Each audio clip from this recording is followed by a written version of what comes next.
ओम शांति। सब बातों को भूलकर मन और बुद्धि को एकाग्र करके जब हम अपने स्वधर्म में टिकते हैं, एक बाबा की याद में खो जाते हैं, अपने शांति स्वधर्म में, शांति के सागर बाबा की याद में और अपने शांति धाम की याद में, जब आत्मा लीन हो जाती है तो ये शांति एक शक्ति बन जाती है जो अंतर आत्मा में बहुत गहरे परिवर्तन कर देती है।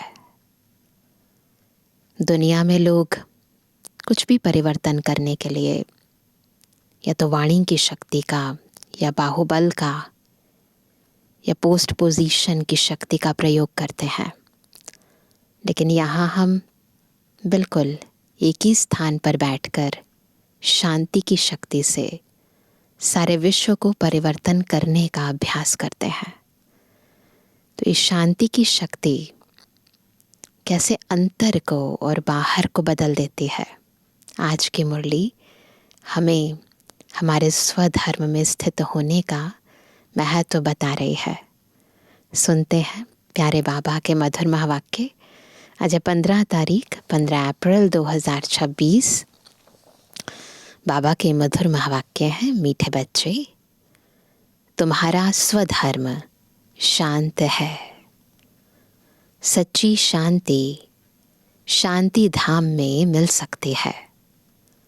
यह बात सबको सुनानी है। स्वधर्म में रहना है। प्रश्न है, कौन सी नॉलेज एक बाप के पास है जो अभी ही तुम पढ़ते हो?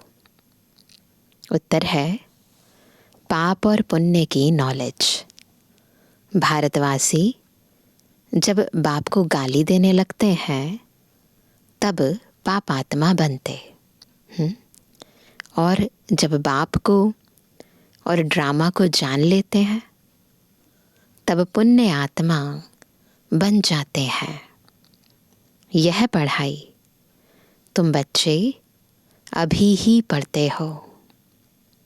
तुम जानते हो सबको सद्गति देने वाला एक ही बाप है। मनुष्य को सद्गति अर्थात मुक्ति, जीवन मुक्ति दे नहीं सकते। मनुष्य को सद्गति यानी मुक्ति, जीवन मुक्ति दे नहीं सकते। आज का गीत है, इस पाप की दुनिया से कहीं दूर ले चल।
ओम शांति। बाप बैठकर बच्चों को समझाते हैं कि यह है पाप आत्माओं की दुनिया। वह भारत को ही कहेंगे कि भारत पुण्य आत्माओं की दुनिया थी, जहाँ देवी देवताओं का राज्य था। यह भारत सुख धाम था और कोई खंड नहीं थे, एक ही भारत था। चैन अथवा सुख उस सतयुग में था जिसको स्वर्ग कहते हैं। यह है नर्क। भारत ही स्वर्ग था, अभी नर्क बना है। नर्क में चैन अथवा सुख शांति कहाँ से आए? नर्क में सुख चैन थोड़ी ना होगा। कलयुग को नर्क कहा जाता है। कलयुग अंत को और ही रौरव नर्क कहा जाता है, दुख धाम कहा जाता है। भारत ही सुख धाम था जब इन लक्ष्मी नारायण का राज्य था। भारतवासियों का गृहस्थ धर्म पवित्र था, प्योरिटी भी थी, सुख शांति भी थी, संपत्ति भी बहुत थी। याद आ रहा है ना सबको? अब वही भारत पतित बना है, कंट्रास्ट हो गया, सब विकारी बने हैं। यह है दुख धाम। भारत सुख धाम था और जहाँ हम आत्माएं निवास करते हैं वह है शांति धाम। शांति वहाँ शांति धाम में ही मिल सकती है। आत्मा शांत वहाँ ही रह सकती है, क्योंकि जब आत्मा को बॉडी मिलती है तो मूवमेंट शुरू हो जाती है। मूवमेंट होना यानी फिर शोर होना, आवाज़ की दुनिया में आना। केवल परम धाम में आत्मा पूर्ण रीति शांत रहती है, जिसको स्वीट होम, निराकारी दुनिया कहा जाता है। तो बिल्कुल जैसे जैसे बोलते जाएं हम वहाँ पहुँच जाएं एकदम अपने स्वीट साइलेंस होम में। वह है आत्माओं का घर। वहाँ जब रहते हैं तो आत्मा शांति में है। बाकी शांति कोई जंगल आदि में जाने से नहीं मिलती है। शांति धाम तो वही है। सतयुग में सुख भी है, शांति भी है। यहाँ दुख धाम में शांति हो नहीं सकती, पॉसिबल ही नहीं है। शांति धाम में मिल सकती है। सुख धाम में भी कर्म होता है, शरीर से पाठ बजाना होता है। इस दुख धाम में एक भी मनुष्य नहीं जिसको सुख शांति हो। यह है भ्रष्टाचारी पतित धाम। तब तो पतित पावन को बुलाते हैं, परंतु उस बाप को कोई जानते नहीं है ना। पतित हो गए इसीलिए पतित पावन को बुलाते हैं, लेकिन वो है कौन जानते नहीं है। इसीलिए निधन के बन पड़े हैं, ऑर्फन हो जाते हैं ना। अपने माता पिता को अगर बच्चा नहीं जानता तो क्या कहेंगे? निधन के, धनी धोरी नहीं है। ऑर्फन होने कारण आपस में लड़ते झगड़ते हैं। ये पता नहीं है ना कि हम सभी आत्माएं एक पिता की संतान है। तो फिर ये ज्ञान ना होने के कारण लड़ते झगड़ते हैं। कितना दुख, अशांति, मारामारी है। यह है ही रावण राज्य। राम राज्य मांगते हैं। रावण राज्य में न सुख है न शांति है। राम राज्य में सुख शांति दोनों थे। हम अभी संगम पर है ना, तो देख रहे हैं दोनों राज्यों को। एक तरफ जहाँ जाना है राम राज्य और जिसे छोड़ना है वो है रावण राज्य। तो बाबा कहते हैं रावण राज्य में न सुख है न शांति है। राम राज्य में सुख शांति दोनों थे। आपस में कभी लड़ते झगड़ते नहीं थे। वहाँ 5 विकार होते ही नहीं। यहाँ है ना, एक है वहाँ, एक है यहाँ, और हमें संगम पर। तो यहाँ 5 विकार है। पहला है सबसे ऊपर देह अभिमान मुख्य, फिर काम क्रोध। भारत जब स्वर्ग था तो यह विकार नहीं थे। कंट्रास्ट है दोनों दुनिया में। वहाँ देही अभिमानी थे, अब सब मनुष्य देह अभिमानी है। देवताएं थे देही अभिमानी। देह अभिमान वाले मनुष्य कभी किसको सुख नहीं दे सकते, एक दो को दुख ही देते हैं। ऐसे मत समझो कोई लखपति करोड़पति पदमपति है तो सुखी है। धन से सुख नहीं मिलता है ना। धन से साधन खरीद सकते हो, सुख नहीं खरीद सकते। नहीं, यह तो सब है माया का भभका, माया का राज्य है।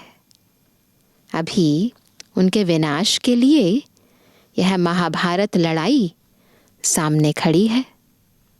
इसके बाद फिर स्वर्ग के द्वार खुलने हैं। आधा कल्प के बाद फिर नर्क के द्वार खुलते हैं। यह बातें कोई शास्त्रों में नहीं है। भारतवासी कहते हैं जब भक्ति करेंगे तब भगवान मिलेगा। बाबा कहते हैं जब भक्ति करते करते बिल्कुल नीचे आ जाते हैं तब मुझे आना पड़ता है स्वर्ग की स्थापना करने, अर्थात भारत को स्वर्ग बनाने। भारत जो स्वर्ग था वह नर्क कैसे बना? रावण ने बनाया। गीता के भगवान से तुमको राज्य मिला। 21 जन्म स्वर्ग में राज्य किया। याद आ रहा है सबको? 21 जन्म स्वर्ग में राज्य किया। फिर भारत द्वापर से कलयुग में आ गया, अर्थात उतरती कला हो गई। इसलिए सब पुकारते रहते हैं। उतरती कला हो गई तो क्या पुकारेंगे? हे पतित पावन आओ। पतित मनुष्य को सुख शांति पतित दुनिया में मिल ही नहीं सकती ना। पतित दुनिया में सुख शांति किसी को नहीं मिल सकती है। कितना दुख उठाते हैं। आज पैसा चोरी हुआ। पैसा कितना चोरी हो जाता है ना। आज पैसा चोरी हुआ, आज देवाला मारा, आज रोगी हुआ। दुख ही दुख है ना। तन का, मन का, जन का, संबंध का दुख ही दुख है। अभी तुम सुख शांति का वर्षा पाने का पुरुषार्थ कर रहे हो, है ना। बाप से स्वर्ग का वर्षा लेने का पुरुषार्थ कर रहे हो। सदा सुखी बनाने वाला एक ही बाप है, सदा दुखी बनाने वाला रावण है। यह बातें भारतवासी नहीं जानते हैं। सतयुग में दुख की बातें होती नहीं, कभी रोना नहीं पड़ता। सदैव सुख ही सुख है। वहाँ देह अभिमान अथवा काम क्रोध आदि होते नहीं। जब तक 5 विकारों का दान ना दें तब तक दुख का ग्रहण छूट नहीं सकता। ये विधि है। अगर दुख का ग्रहण हटाना है तो ये दान देना पड़ेगा, 5 विकारों का दान। क्योंकि विकार के कारण ही दुखी होती है आत्मा। निर्विकारी बनती है तो सुखी होती है आत्मा। कहते हैं ना, दे दान तो छूटे ग्रहण। इस समय सारे भारत को 5 विकारों का ग्रहण लगा हुआ है। विकार का दान ना दें तब तक 16 कला संपूर्ण देवता बन ना सकें। बाप सर्व का सदगति दाता है। कहते हैं गुरु बगैर गति नहीं, परंतु गति का भी अर्थ समझते नहीं। मनुष्य की गति सदगति माना मुक्ति, जीवन मुक्ति, सो तो बाप ही दे सकते हैं। इस समय सर्व की सदगति होनी है। दिल्ली को कहते हैं न्यू दिल्ली, पुरानी दिल्ली, है ना। कुछ एरिया न्यू दिल्ली का, कुछ पुरानी दिल्ली का, परंतु अब न्यू तो है नहीं। न्यू वर्ल्ड में न्यू दिल्ली होती है, ओल्ड वर्ल्ड में ओल्ड दिल्ली होती है। बरोबर जमुना का कंठा था, दिल्ली परस्तान थी। सतयुग था ना, पहुंच जाओ अभी मन बुद्धि से स्वर्ग में पहुंच जाओ। दिल्ली परस्तान थी, जमुना का कंठा था, देवी देवताएं राज्य करते थे। अभी तो कंट्रास्ट में आ जाओ, पुरानी दुनिया में पुरानी दिल्ली है, नई दुनिया में तो इन लक्ष्मी नारायण का राज्य था। भारतवासी यह भूल गए हैं, हम जो मूल भारतवासी हैं वही भूल गए हैं। नया भारत, नई दिल्ली थी तो उनका राज्य था, और कोई खंड ही नहीं था। यह कोई भी नहीं जानते, उस समय और कोई खंड नहीं था, एक ही, सारे विश्व पर एक ही देश था, और वहीं पर लक्ष्मी नारायण का राज्य था, एक छत्र राज्य। गवर्नमेंट यह पढ़ाती नहीं है ना। हिस्ट्री पढ़ाते हैं तो हिस्ट्री में ये तो नहीं बताते ना कि ऐसे हमारे देश पर सबसे पहले लक्ष्मी नारायण का राज्य था, एक ही खंड था। तो पापा कहते जानते हैं कि यह तो अधूरी हिस्ट्री है, जो किताबों में है वो तो अधूरी है। जब से इस्लामी बौद्धि आए हैं, लक्ष्मी नारायण के राज्य का कोई को पता नहीं है। यह बाप ही बैठ समझाते हैं कि सारी सृष्टि का चक्र कैसे फिरता है। जब भारत स्वर्ग था तो गोल्डन एज था, अब वही भारत देखो क्या बन गया है। फिर भारत को हीरे जैसा कौन बनाए, कौड़ी तुल्य बन गया है, हीरे जैसा कौन बनाए। बाप कहते हैं जब तुम बहुत पाप आत्मा बन जाते हो तब मैं आता हूँ पुण्य आत्मा बनाने। यह ड्रामा बना हुआ है जिसको कोई भी नहीं जानते। यह नॉलेज सिवाय बाप के कोई दे ना सके। नॉलेजफुल बाप ही है, वह आकर पढ़ाते हैं। मनुष्य मनुष्य को कभी सदगति दे नहीं सकते। जब देवी देवता थे तो सब एक दो को सुख देते थे, कोई भी बीमार रोगी नहीं होते थे। यहाँ तो सब रोगी हैं। अब बाप आए हैं फिर से स्वर्ग बनाने। बाप स्वर्ग बनाते हैं, रावण नरक बनाते हैं। यह खेल है जिसको कोई भी नहीं जानते हैं। शास्त्रों का ज्ञान है फिलॉसफी, भक्ति मार्ग। वह कोई सदगति मार्ग नहीं है। यह कोई शास्त्रों की फिलॉसफी नहीं है। बाप कोई शास्त्र नहीं सुनाते। यहाँ है स्पिरिचुअल नॉलेज। स्पिरिचुअल यानी आध्यात्मिक, आत्मा का अध्ययन, स्टडी ऑफ सोल। तो ये नॉलेज है। बाप को स्पिरिचुअल फादर कहा जाता है। वह है आत्माओं का बाप। बाप कहते हैं मैं मनुष्य सृष्टि का बीज रूप हूँ, इसलिए नॉलेजफुल हूँ। इस मनुष्य सृष्टि रूपी झाड़ की आयु कितनी है? कैसे वृद्धि को पाता है ना, कैसे वृद्धि को पाता है, फिर कैसे भक्ति मार्ग शुरू होता है। झाड़ का चित्र बुद्धि में आ गया सभी के। यह मैं जानता हूं। तुम बच्चों को यह नॉलेज देकर स्वर्ग का मालिक बनाता हूं, फिर तुम मालिक बन जाते हो। यह नॉलेज तुमको एक ही बार मिलती है, फिर गुम हो जाती है। फिर सतयुग त्रेता में इस नॉलेज की दरकार नहीं रहती।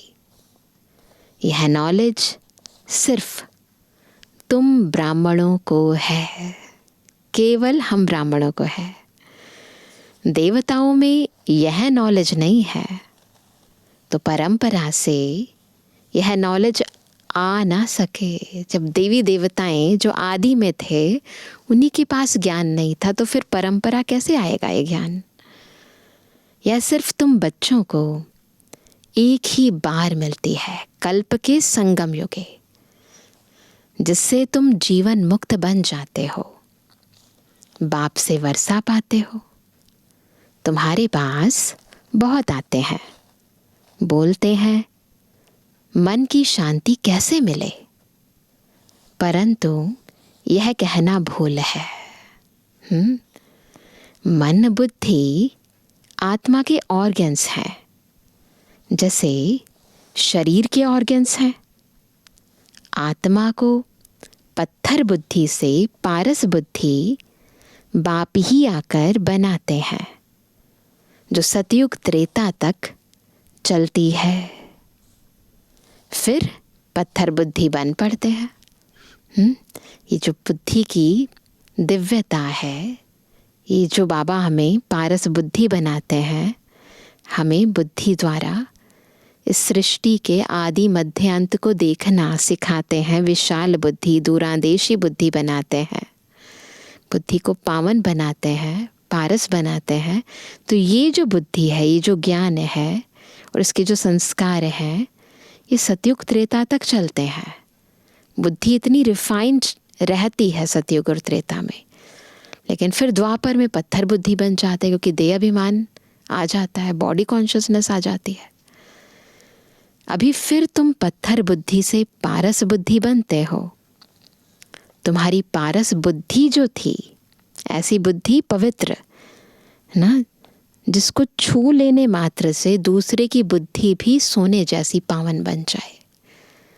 वो जैसे छूना मतलब फिजिकली नहीं, पर सटल वे में। जब ज्ञान देते हैं ना, जैसे बाबा हमें ज्ञान देते हैं, पारसनाथ है, तो हमारी बुद्धि पारस बन जाती है। ऐसे बुद्धि में समाहित जो ज्ञान है, जब हम दूसरों को देते हैं तो उनकी बुद्धि भी पारस पवित्र बन जाती है। तो अभी तुम फिर क्या कर रहे हैं, पत्थर बुद्धि से पारस बुद्धि बनते हो। तुम्हारी पारस बुद्धि जो थी उसमें खाद मिलती गई है। अब फिर पारस बुद्धि कैसे हो। बाप कहते हैं, हे आत्मा मुझे याद करो। तो पत्थर से पारस बनने का एक ही तरीका है, याद। याद की यात्रा से तुम पवित्र बनेंगे और मेरे पास आ जाएंगे। बाकी जो कहते हैं मन की शांति कैसे मिले, उन्हें बताओ कि यहाँ शांति हो कैसे सकती। यह है ही दुख धाम, क्योंकि विकारों की प्रवेशता है।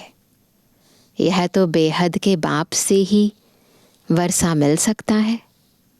फिर रावण का साथ मिलने से पतित बन जाते हो। फिर बाप द्वारा पावन बनने में सेकंड लगता है ना। अभी तुम आए हो बाप से जीवन मुक्ति का वर्षा लेने। बाप जीवन मुक्ति का वर्षा देते हैं और रावण जीवन बंध का श्राप देते हैं।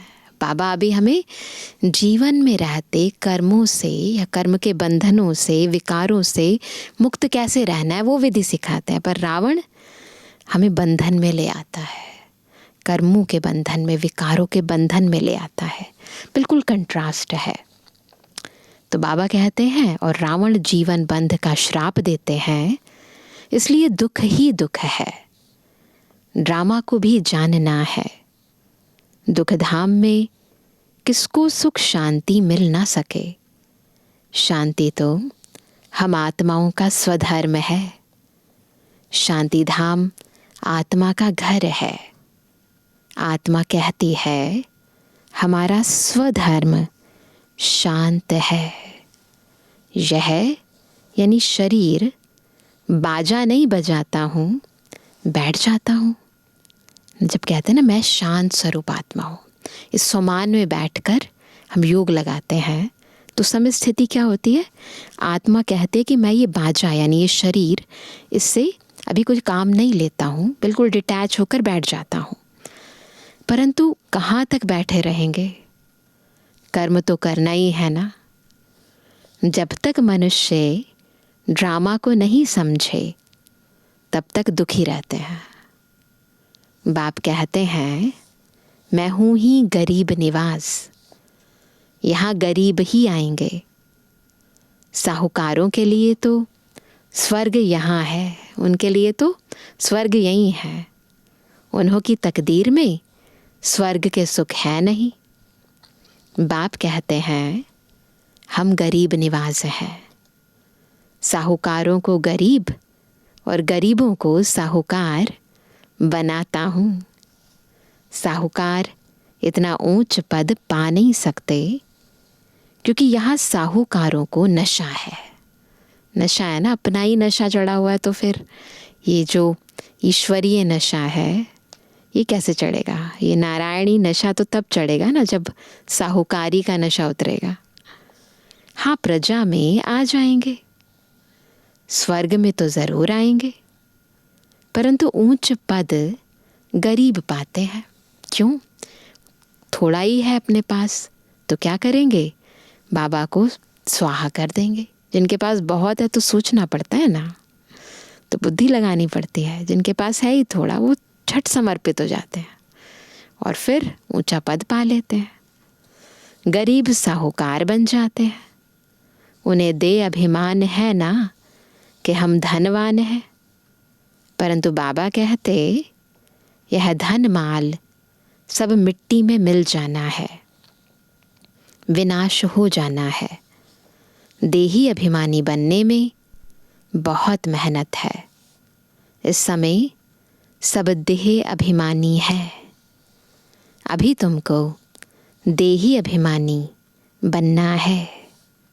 आत्मा कहती है हमने 84 जन्म पूरे किए, नाटक पूरा होता है, अब वापस जाना है। अभी कलयुग के अंत सतयुग के आदि का संगम है। बाप कहते हैं हर 5000 वर्ष बाद आता हूँ, भारत को फिर से हीरे जैसा बनाने। यह हिस्ट्री ज्योग्राफी बाप ही बता सकते हैं। अच्छा, हम इस मीठे से किरते बच्चों पर माता पिता का याद प्यार और गुड मॉर्निंग। रूहानी बच्चों की रूहानी बाप दादा को गुड मॉर्निंग, नमस्ते नमस्ते नमस्ते। धारणा के लिए मुख्य सार। पहला, बाप से जीवन मुक्ति का वर्षा लेने के लिए पावन ज़रूर बनना है।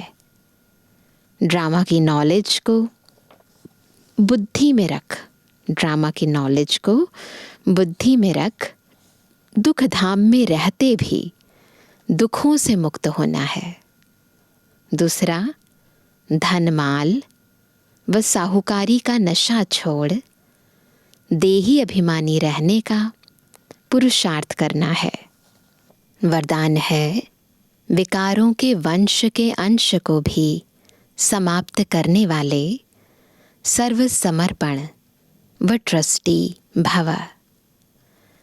जो आईवेल के लिए पुराने संस्कारों की प्रॉपर्टी किनारे कर रख लेते हैं, पुराने संस्कार जलाने हैं, तो जिन्हें जलाना है उन्हें संभाल कर अगर रख लिया तो क्या करेंगे?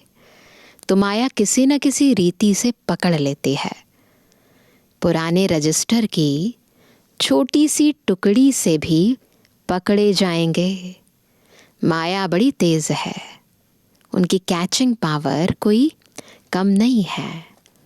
इसलिए विकारों के वंश के अंश को भी समाप्त करो। जरा भी किसी कोने में पुराने खजाने की निशानी ना हो। इसको कहा जाता है सर्व समर्पण, ट्रस्टी व यज्ञ के स्नेही सहयोगी। स्लोगन है, किसी की विशेषता के कारण उससे विशेष स्नेह हो जाना, ये भी लगाव है, तो ध्यान रखना है। आज का व्यक्त इशारा, महान बनने के लिए मधुरता और नम्रता का गुण धारण करो। मधुरता ही महानता है। इससे मन और मुख का कड़वापन समाप्त हो जाता है। क्रोध अग्नि शीतल हो जाती है। बाप दादा अपने हर बच्चे को शीतल देवता बनाना चाहते हैं। इसलिए मधुरता के गुण को धारण करो। आपका मुखड़ा भी मीठा हो। मधुरता के गुण से भरपूर बनो। जो भी संपर्क में आए उसे मधुर बोल व शक्तिशाली दृष्टि से भरपूर करो। दुनिया में भी कहते हैं ना कि अगर मीठा दे नहीं सकते हो तो मीठे बोल तो बोल दो। तो बाबा भी कहते हैं कि हमें एक दूसरे से संबंध संपर्क में आते हमेशा मधुरता संपन्न बोल से और आंतरिक विनम्रता से ही, है ना, पेश आना है। तो ये दोनों गुण हमें महान बना देंगे। अच्छा, ओम शांति।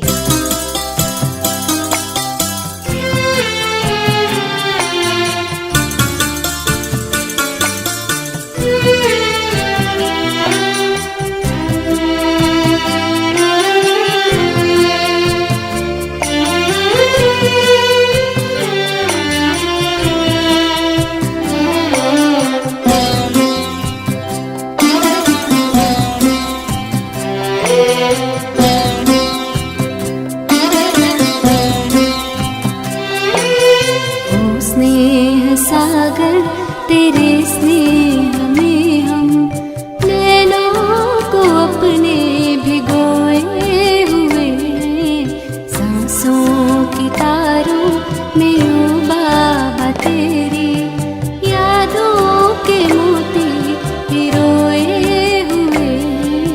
ओ स्नेह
खूबा तेरी